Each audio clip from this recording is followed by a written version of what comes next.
தேசிய கல்விக் கொள்கையை தமிழ்நாடு அரசு ஏற்கும் வரை கல்விக்கான நிலுவைத் தொகை அளிக்கப்படாது என்று மத்திய அமைச்சர் தர்மேந்திர பிரதான் தெரிவித்தார். இதனைத் தொடர்ந்து கல்விக்கான நிதியை விடுவிக்க வேண்டும் என்றும் இந்தி திணிப்பு கூடாது என்றும் தமிழக அரசியல் கட்சிகள் தொடர்ச்சியாக போராட்டத்தில் ஈடுபட்டு வருகின்றனர். பாஜகவை தவிர்த்து அத்தனை கட்சிகளும் இந்தி திணிப்புக்கு எதிராக மத்திய அரசை கடுமையாக விமர்சித்து வருகின்றனர். இந்த நிதி விடுவிக்கப்படாததால் தமிழக மாணவர்கள் பாதிக்கப்படுவார்கள் என்றும் 40,000 ஊழியர்கள் பாதிக்கப்படுவார்கள் என்றும் தமிழக அரசு தரப்பில் தெரிவிக்கப்பட்டுள்ளது. இதனால் மத்திய அரசு தரப்பில் அளிக்கப்பட வேண்டிய ரூபாய் 2,151 கோடியை பெற தமிழக அரசு நடவடிக்கை எடுத்து வருகிறது. இந்த நிலையில் சென்னையில் செய்தியாளர்களை சந்தித்த பள்ளி கல்வித்துறை அமைச்சர் அன்பில் மகேஷ் பேசுகையில், மத்திய அரசு நிதி ஒதுக்காத நிலையில் அதற்கான பணிகளை மேற்கொள்ளும் வகையில் தமிழக பட்ஜெட்டில் அறிவிப்பு வெளியாகும் என்று தெரிவித்தார். தொடர்ந்து தமிழ்நாட்டில் பள்ளி மாணவிகளுக்கு பாலியல் தொல்லை கொடுக்கும் ஆசிரியர்கள் கைது செய்யப்படுவது தொடர்பாக கேள்வி எழுப்பப்பட்டது. அதற்கு அவர், தலைமை ஆசிரியர்கள் 6,000 பேர் வரை பள்ளி கல்வித்துறை தரப்பில் பயிற்சி அளிக்கப்பட்டு வருகிறது. அதன்பின் தலைமை ஆசிரியர்கள் அனைவரும் தங்களின் பள்ளிகளுக்கு சக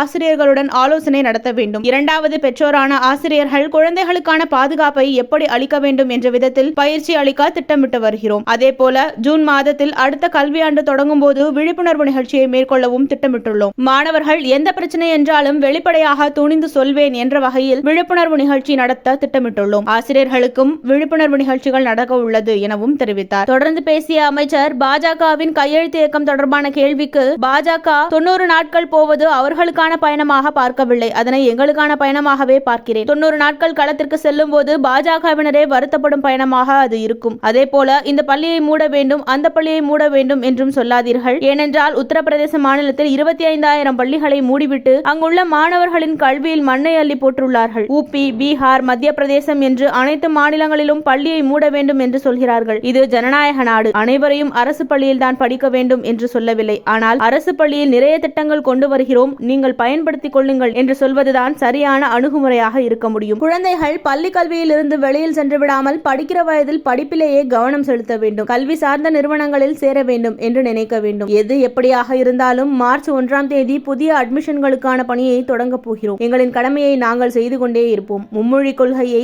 தேசிய கல்விக் கொள்கை உள்ளிட்டவற்றை உங்கள் மாநிலத்தோடு வைத்துக் கொள்ளுங்கள். எங்கள் தமிழ்நாட்டிற்கு என்ன செய்ய வேண்டும் என்பது முதலமைச்சர் மு.க. ஸ்டாலினுக்கும் எங்களுக்கும் தெரியும் என்று தெரிவித்திருந்தார்.